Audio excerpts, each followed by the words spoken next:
What's your opinion on Intel CPUs? You know, that's actually a really solid question because I don't think I've ever talked much about Intel CPUs besides those videos that I made recently. But honestly, they're not bad CPUs.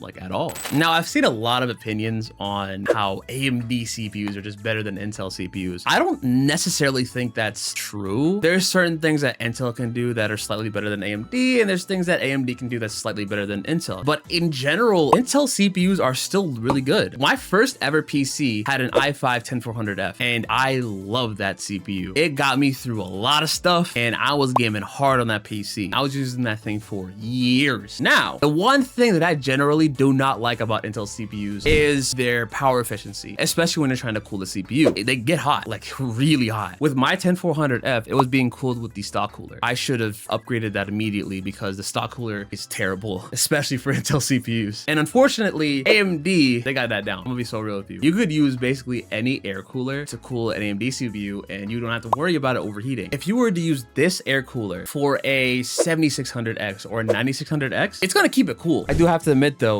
AMD also has the edge when it comes to gaming, especially with these X3D CPUs. Now, does that mean Intel CPUs are just bad for gaming? No, it just means that AMD, it is kind of better for gaming. But Intel is still very good when it comes to a lot of productivity and multitasking, so that's their edge there. So essentially, my opinion on Intel CPUs is that they're still good, but I kind of like AMD more, so.